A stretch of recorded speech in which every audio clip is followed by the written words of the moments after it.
نحمدہ ونصلی ونسلم علی رسولہ الکریم۔ ناظرین، آج ہم اپنے اس پروگرام میں علم کلام پر ہونے والے جو عمومی اعتراضات ہیں ان کا تجزیہ کریں گے ون بائی ون۔ علم کلام پر جو مجموعی طور پر اعتراضات ہوتے ہیں ان کو براڈلی اسپیکنگ ہم 3 اقسام میں بانٹ سکتے ہیں۔ پہلی قسم کا جو اقسام اعتراضات ہیں وہ یہ کہنے کی کوشش کرتے ہیں کہ علم کلام گویا کوئی غیر شرعی علم ہے، یعنی شریعت کے اندر اس کی بنیادیں موجود نہیں ہیں۔ ہم دیکھیں گے اس کی ارد گرد کئی طرح کے اعتراضات ہیں، یا اس کا دوسرا ورژن یوں بھی ہوتا ہے کہ قرآن اور سنت کی روشنی میں گویا یہ کوئی غیر مقصود چیز ہے۔ دوسری قسم کی جو دلیلیں ہیں علم کلام کے خلاف وہ یوں چلتی ہیں کہ چلے مان لیا کہ یہ کوئی مطلوب بھی ہوگا کسی کنڈیشن میں، لیکن اس کی دلیل کی ساخت میں پرابلم ہے، یہ کنسسٹنٹ آرگومنٹ گویا بلڈ نہیں کر پاتا۔ تیسرے قسم کے اعتراضات وہ ہیں جو یہ کہنے کی کوشش کرتے ہیں کہ اگر یہ مقصود بھی ہے اور اس کی دلیل کے اندر ہم آہنگی بھی ہے تاہم یہ غیر ضروری ہے ان معنی میں کہ اس کا کوئی فائدہ نہیں ہے، اس کے بغیر بھی ہم اپنی بات پوری طریقے سے دین کی کہہ سکتے ہیں۔ یہ 3 عمومی قسم کے اعتراضات ہیں جو علم کلام پر کیے جاتے ہیں۔ اچھا، جو علم کلام کے مخالفین ہیں ان کو بھی ہم 3 اقسام کے اندر رکھ سکتے ہیں۔ ایک قسم کے مخالفین وہ ہیں جو پہلے سے چلے آ رہے ہیں، پہلے دور سے جو محدثین کا ایک گروہ تھا جو اس ایکٹیویٹی کو پسند نہیں کرتا تھا اور وہ چلتے آئے ہیں، اور ان کے زیادہ تر جو نمائندے اگر کہیں ملیں گے تو وہ حنابلہ کے اندر ملتے ہیں۔ تاہم یہ بات یاد رہے کہ حنابلہ کی پوری تحریک کے جو لوگ ہیں وہ علم کلام کے بحیثیت مجموعی سارے مخالف نہیں تھا۔ اسی طریقے سے شیخ ابن تیمیہ ایک بہت بڑے نمائندہ گزرے ہیں، وہ بھی علم کلام کا جو منہج اشاعرہ، ماتریدیہ اور معتزلہ جس کے ہاں بھی ہے وہ اس کی کوئی خاص مداح نہیں ہے، بلکہ اس کے اوپر نقد کرتے ہیں۔ اس نقد کی نوعیت کیا ہے یہ ایک الگ سے متعین کیا جا سکتا ہے۔ تو علم کلام کے ایک ناقدین وہ ہیں جو اس منہج سے آتے ہیں، اور آج بھی سلفی المسلک جو حضرات ہیں ان کے اندر اس طرح کی آراء آپ کو مل جائیں گی۔ دوسرے قسم کے مخالفین علم کلام کے وہ ہیں جو جنہوں نے جدید فلسفہ اور اس کے افکار وغیرہ پڑھے اور اس کے بعد انہیں یہ لگا کہ شاید علم کلام غیر ضروری، غیر مفید، آؤٹ ڈیٹڈ قسم کا علم ہے، کیونکہ اس لیے کہ اب مغربی فلسفے نے بہت آگے کی ہے، کوئی ایسی باتیں کہہ دی ہیں جو علم کلام ان کے آگے سسٹین نہیں کر سکتا، ان کے آگے کھڑا نہیں ہو سکتا۔ تو بعض یہ دوسرے قسم کے یعنی مخالفین علم کلام کے تیسرے قسم کے مخالفین وہ ہیں جو دین کے ہی بحیثیت مجموعی یعنی مخالفین ہیں، یعنی جو ملحدین قسم کے لوگ ہوتے ہیں، اور وہ صرف یہ کہ مغربی فلسفے کو استعمال کرتے ہیں الحاد کے پھیلاؤ کے لیے، یا مختلف قسم کے جو آج کل ازمز آ گئے ہیں، چاہے وہ مارکسزم ہو، سیکولرزم ہو، یا کچھ بھی ہو، وہ حضرات یہ کہنے کی کوشش کرتے ہیں کہ علم کلام ان معنوں میں ایک غیر مفید علم ہے کہ اس سے یہ اس میں نتیجے وغیرہ فکس ہیں، یہ ہو انشاءاللہ ہم ان اعتراضات کو ون بائی ون لیں گے۔ لیکن جو ملحدین قسم کے لوگ ہیں وہ علم کلام پر اپنے طرز پر اعتراضات لانے کی کوشش کرتے ہیں۔ تو یہ براڈلی اسپیکنگ 3 قسم کے اعتراض ہیں اور 3 قسم کے اس کے معترضین ہیں۔ تاہم جو اعتراض ہے وہ 1 to 1 ہمیشہ میپ نہیں کرے گا، یعنی یہ نہیں کہہ سکتے کہ پہلی قسم کا اعتراض جو ہے پہلی قسم کے مخالفین کرتے ہیں، بلکہ ہر قسم کے اعتراض ہر قسم کے مخالف کے ہاں آپ کو مل جاتا ہے کسی نہ کسی ورژن میں۔ بلکہ ایک ہی اعتراض میں بعض اوقات یہ ہوتا ہے کہ ایک مخالف اور جہت سے اس کو پیش کرتا ہے اور دوسرا اس کو کسی اور جہت سے لے آتا ہے۔ تو اس بیک گراؤنڈ کے ساتھ اب ہم اس بات کی طرف چلتے ہیں کہ علم کلام پر نمائندہ اعتراضات کیا ہیں۔ سب سے پہلا اعتراض علم کلام پر جو بہت پرانا ہے اور وہ یہ ہے کہ علم کلام بدعت ہے۔ اچھا، یہ کوئی نیا اعتراض نہیں ہے، اس کا اندازہ آپ اس سے لگائیے کہ خود امام اشعری رحمہ اللہ جن کا انتقال 324 ہجری میں ہے اور 260 میں آپ کا یہ کہ پیدائش ہے، تو آپ دیکھیں گے یعنی 30 صدی ہجری میں آپ گزرے ہیں اور 34 صدی ہجری کے آغاز میں آپ کا انتقال ہے۔ وہ ایک کتاب لکھتے ہیں استحسان الخوض فی علم الکلام، اس میں آپ نے اس اعتراض کا یعنی جواب دیا ہے، بنیادی طور پر عین اسی اعتراض کے جواب میں آپ کی یہ کتاب ہے، کیونکہ ایک گروہ یہ کہا کرتا تھا کہ یہ جو متکلمین ایکٹیویٹی کرتے ہیں یہ غیر شرعی ہے، غیر مقصود ہے، یہ بدعت ہے۔ اب دیکھیں امام اشعری کیا فرما رہے ہیں کہ بھئی ہمارے دور میں ایک ایسا طائفہ ہے، ایک گروہ ہے، امام صاحب کے الفاظ کچھ سخت ہیں، تو ظاہر ہے ہر شخص اپنے ماحول کے حساب سے الفاظ کا چناؤ کر رہا ہوتا ہے کہ وہ اس کا ایڈریس ہی کیا ہے، سامنے والے کتنی سختی کے ساتھ بات کر رہے ہیں۔ تاہم تو امام صاحب یہ کہتے ہیں کہ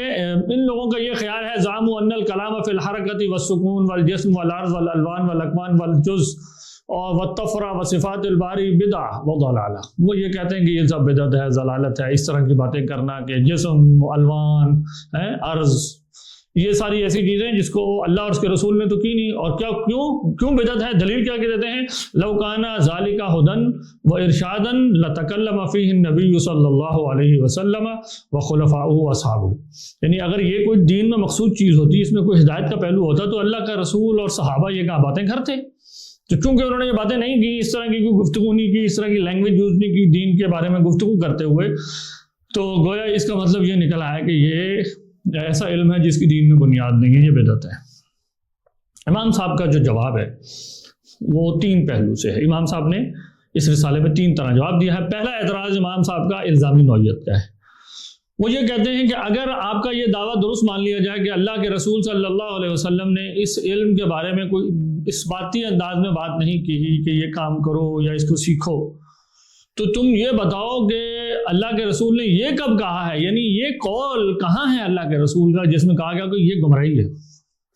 انہوں نے کہا یہ تو نہیں ہے۔ تو جب تم اس کے اوپر ایک حکم لاتے ہو گمراہی ہونے کا، تو اس کی کیا بنیاد ہے تمہارے پاس؟ صرف یہ کہ نہیں کہا، تو وہ کہتے ہیں کہ نہ ہونا تو کوئی حکم کی بنیاد نہیں نہ ہوتی۔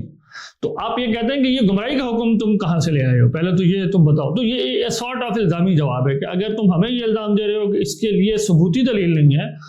تو گمراہی بذات خود ایک ثبوتی دعویٰ ہے، ایک حکم ہے، اس کی کیا بنیاد ہے تمہارے پاس؟ اس کی بھی بنیاد نہیں ہے، تو تم خاموش رہو۔ گویا وہ یہ کہنا چاہ رہے ہیں کہ آپ پھر خاموش ہو جائیں، کہ اللہ اور اس کے رسول نے اگر خاموشی اختیار کی تو آپ بھی خاموش ہو جائیں۔ دوسرا جواب جو ہے وہ زیادہ اصولی نوعیت کا ہے۔ امام صاحب کہتے ہیں کہ بھائی علم کلام کو تو آپ بدعت تب کہیں جب نصوص میں اس کی بنیادوں کا ذکر نہ ہو، اس کے مباحث کا ذکر نہ ہو، اور ہم پہلے ایک پروگرام میں اس پر بات کر چکے ہیں، علم کلام کے موضوع اور قرآن، اس کے اوپر ہم نے تھوڑی سی گفتگو کی ہوئی ہے۔ تو جو چیزیں متکلم زیر بحث لاتا ہے علم کلام میں، امام صاحب کہتے ہیں وہ تو ساری چیزیں اپنی فاؤنڈیشن کے اندر، اپنے کنسیپٹ کے اندر قرآن میں موجود ہیں، اور آپ نے جو ہے وہ ایک ایک کر کے حضرت ابراہیم علیہ السلام کے واقعے سے دکھایا ہے، پھر اسی طریقے سے دیگر احادیث سے اور چیزوں سے وہ دکھاتے ہیں کہ یہ جس کو حرکت، سکون وغیرہ کی باتیں کہہ رہے ہیں، یہ کانسیپٹ تو قرآن میں موجود ہیں، اس کے الفاظ تھوڑے فرق ہیں لیکن کانسیپٹ وہی ہے۔ زمین اور آسمان کی حرکت کے اندر آنے جانے میں تمہارے لیے نشانیاں ہیں وغیرہ، تو وہ کہتے ہیں یہ دلیل حدوثی کی طرف تو اشارہ کر رہا ہے قرآن۔ تو اس کو کیسے یہ کہا جا سکتا ہے کہ یہ قرآن کے اندر ہے ہی نہیں اور یہ بدعت ہے؟ تو جس چیز کی اصل خود نصوص کے اندر موجود ہے اس کو کیسے بدعت کہا جا سکتا ہے؟ تو یہ امام صاحب کا دوسرا جواب ہے، اور وہ کہتے ہیں کہ جب کسی شے کی اصل دکھا دی جائے نصوص کے اندر، تو اس کے بعد یہ دکھانا کوئی ضروری نہیں ہے کہ ہم ہر اس کی ایک ایک جزئی اس کے بارے میں بھی اللہ کے رسول نے براہ راست کوئی بات کی ہو، کیونکہ جب اصل دکھا دی گئی تو بس پھر بات ختم ہو گئی۔ ہر جزئی کا الگ الگ ذکر کرنے کی تو مطلب یہ کہ الگ دلیل لائیں کہ جی اس جزئی کا کہاں ذکر کیا، اس جزئی، تو آپ دیکھیں قیاس پورا ختم ہو جائے گا۔ وہ تو چلتا ہی اسی اصول کے اوپر ہے کہ آپ نے اصل دکھا دی، اب آپ کہتے ہیں کہ یہ جو چیز ہے گویا یہ اس کی فرع ہے۔ تیسری بات اسی سے امام صاحب یوں کہتے ہیں کہ جب اصول نص میں بیان ہو گیا تو ہر جزوی پر آپ صلی اللہ علیہ وسلم کا کلام کرنا کوئی لازم نہیں ہے۔ یعنی یہ دیکھیں نا، ان هذه المسائل التي سألوا عنها قد علمها رسول اللہ صلی اللہ علیہ وسلم ولم يجهل منها شيئا، یعنی وہ کہتے ہیں کہ ایسا نہیں ہے کہ معاذ اللہ ہم یہ کہیں کہ اللہ کے رسول کو خالق جو ہے اس کائنات کا، اس کے اوپر کوئی دلیل نہیں پتہ تھی، بلکہ انہوں نے خاموشی اس وجہ سے اختیار کی کہ انہیں معلوم تھا کہ یہ اصول چونکہ موجود ہیں قرآن اور سنت میں، تو اس وجہ سے انہوں نے ہر جزئی کو بیان کرنا تو ضروری نہیں سمجھا کہ اچھا یہ فلاں چیز کے لیے یہ جزئی اور فلاں چیز کے لیے یوں ہے۔ یہ بالکل جیسے میں نے کہا یہ قیاس کی صورت کے اوپر ہے، اور جب متکلم کوئی ایک جزئی کے اندر اصول دے دیتا ہے ہمیں، تو اس سے ہم پھر قیاس کرنے کے لیے اصول اخذ کرتے ہیں اور آگے چلتے ہیں۔ تو وہ کہتے ہیں اسی طریقے سے جب انبیاء کے اتنے سارے واقعات بیان ہو گئے، قرآن میں غور و فکر کرنے کے لیے نشانیوں کا ذکر کر دیا، تو یہ سارا اسی ضمن میں ہے۔ اس کے بعد ہر جو لفظ، جو ویکیبلری استعمال ہو رہی ہے علم کلام میں، اس کے لیے کوئی الگ سے یعنی دلیل لانے کی ضرورت نہیں رہ جاتی۔ تو اس اعتبار سے امام صاحب کہتے ہیں کہ ہر وہ چیز جو دین میں مطلوب تھی، اللہ کے رسول نے اصولاً اس کے اوپر گفتگو کر دی، لہذا اس کو بدعت کہنا یہ غلط ہے۔ اچھا، اب اس اعتراض کا ایک پہلو یہ ہے کہ یہ اصطلاحات تو امام صاحب جن کا مطلب ذکر کر رہے ہیں، ہر سکون جو یہ تو صحابہ سے منقول نہیں ہے۔ تو اس کا جواب جو ہے علامہ صابونی یوں دیتے ہیں، یہ آپ کی کتاب ہے الکفایہ فی الہدایہ۔ امام صاحب کہتے ہیں کہ بھائی اگر علم کلام کی اصطلاحات نہیں ہیں تو یہ جو دیگر علوم ہیں، آپ کے اصول فقہ ہے، اصول حدیث ہے، اصول تفسیر ہے، ان کی اصطلاحات کیا اللہ اور اس کے رسول اور صحابہ سے منقول ہے کہ انہوں نے ان اصطلاحات کو یوں ہی پڑھتا تھا؟ وہ کہتے ہیں کہ پھر تم یہ کیسے تصور بھی کیسے کر سکتے ہو؟ یہ کتنا عجیب تصور ہے کہ تم یہ کہو کہ اللہ اور اس کے رسول کو ان دلائل کا علم نہیں تھا۔ وہ کہتے ہیں کہ جب تم نے اعتراض کیا ہے کہ تو تمہاری کیا مراد ہے؟ تم یہ کہنا چاہتے ہو کہ اللہ کے رسول کو اور صحابہ کو اللہ کی توحید کا، اس کی تنزیہ کا ہے دلائل عقلیہ کے ذریعے کوئی ادراک نہیں تھا؟ وہ کہتے ہیں یہ انتہائی شنیع قول ہے، اس سے زیادہ برا قول کیا ہوگا؟ قرآن بھرا ہوا ان چیزوں سے۔ اور کہتے ہیں وَإِنْ أَنَيْتَ بِهِ إِنَّهُمْ لَمْ يَتَلَفَّظُوا بِهَذِهِ الْعِبَارَاتِ الْمُصْطَلِحَةِ عِنْدَ أَهْلِ هَذِهِ الصَّنَعَةِ نَحْوُ الْجَوْهَرِ وَالْعَرْضِ وَالْجَائِزِ وَالْمَحَالِ وَالْمُحْدَثِ وَالْقَدِيمِ۔ وہ کہتے ہیں یا تمہاری دوسری مراد یہ ہو سکتی ہے کہ بھائی صحابہ نے یہ خاص الفاظ جو اصطلاحات ہیں نا علم کلام کے جو علم کے فن کے ماہر ہیں ان کے ہاں جو چلتی ہیں وہ نہیں بولی ہوں، مثلا جیسے جوہر نہیں بولا، عرض نہیں بولا، محدث کا لفظ، قدیم کا لفظ۔ تو کہتے ہیں ہاں ہم یہ بات مانتے ہیں انہوں نے یہ الفاظ استعمال نہیں کیے، لَكِنَّا نُعَارِضُكُم بِمِثْلِهِ فِي سَائِرِ الْعُلُومِ، لیکن کہتے ہیں کہ یہ اعتراض تو پھر ہم تم پر پلٹائیں گے سارے علوم میں، یہ تو سب پر آتا ہے۔ کیوں؟ لِأَنَّهُ لَمْ يَنْقُلْ عَنِ النَّبِيِّ صلی اللہ علیہ وسلم وَلَا عَنْ أَصْحَابِهِ التَّلَفُّظ، یعنی اللہ اور اس کے رسول سے تو یہ چیزیں بھی نہیں منقول ہوئی، مثلا ناسخ، منسوخ، مجمل، مفسر، محکم، متشابہ، جیسے کہ اہل تفسیر کے ہاں یہ الفاظ چلتے ہیں۔ اسی طرح قیاس، استحسان، نقص، ترک، معارضہ، شرط، سبب، علت، حکم، حقیقت، مجاز، جیسے کہ اہل فقہ کے اندر ہیں یہ باتیں مانی جاتی ہیں، یا جرح اور تعدیل اور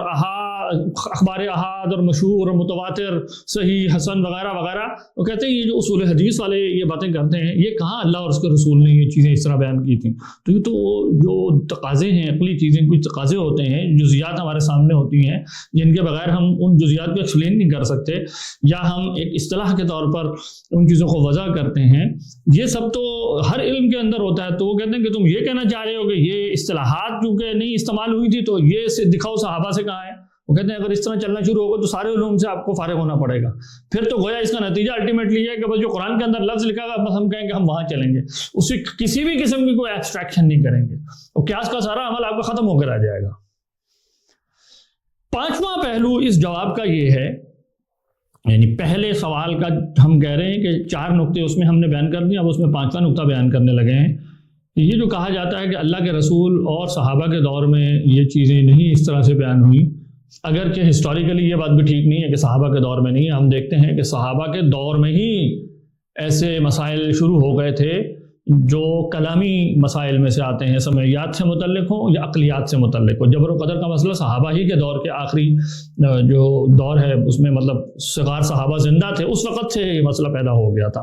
اسی طریقے سے خوارج کا مسئلہ ہے وغیرہ، اور یعنی ہم اس پر بات کر چکے ہیں پیچھے کہ علم کلام کے ابتدائی دور کے بڑے مسائل کیا ہیں، اس کو آپ ملاحظہ کریں، اس میں آپ کو پتہ چل جائے گا صحابہ کے دور سے یہ مسئلے ہیں، اور صحابہ باقاعدہ انگیج ہوتے تھے، لوگوں سے آرگیو کرتے تھے، یہ نہیں کہتے تھے کہ ہم چونکہ قرآن میں نہیں لکھا ہم بات ہی نہیں کریں گے اس مسئلے کے اوپر تمہارے ساتھ کوئی۔ تو یہاں امام راضی ایک بہت اہم نقطے کی طرف توجہ دلاتے ہیں، وہ کہتے ہیں کہ بھائی صحابہ اس عمل میں اگر زیادہ انگیج نہیں ہوئے تو اس کی وجہ یہ ہے کیونکہ انہیں اس کی ضرورت کم پڑی۔ دیکھیں جتنی ضرورت ہوگی اتنا ہی اس کام کو آپ کو کرنا پڑے گا، یعنی صحابہ کو خود رسول اللہ صلی اللہ علیہ وسلم کی صحبت کی صورت میں جو فیسلٹی حاصل تھی وہ کیا مجھے اور آپ کو بھی ہے؟ ظاہر ہے وہ نہیں ہے، اور ایسی کئی احادیث ہیں جس سے پتہ چلتا ہے کہ صحابہ وہ خود کہتے ہیں کہ اے اللہ کے رسول جب ہم آپ کی مجلس میں بیٹھے ہوتے ہیں تو ایمان کی کیفیت ہی اور ہوتی ہے، اور جب اس سے نکل جاتے ہیں تو کیفیت بدل جاتی ہے۔ تو اور اسی طریقے سے صحابہ کو کوئی مسئلہ پیش آ رہا ہے، وہ ان کے سامنے جو ہے شارع موجود ہیں، وہ جا کے ان سے مسئلہ حل کروا رہے ہیں. تو کیا مجھے اور آپ کو بھی یہ اسی طریقے سے یہ ساری فیسلٹی اویلیبل ہے کہ کوئی بھی مسئلہ، کوئی بھی گمراہی، کوئی بھی غلط آئیڈیا کسی کی طرف سے آیا اور جا کے ہم اس کو پیش کریں اور اس کو حل کرا لیں؟ تو ظاہر ہے جب معاملہ یوں نہیں ہے اور یہی معاملہ فقہ کے اندر درپیش آیا تو ہمارے علماء نے اس کے لیے اصول اور قواعد مرتب کیے کہ نصوص سے مسائل اخذ کرنے کا ایک طریقہ ہے،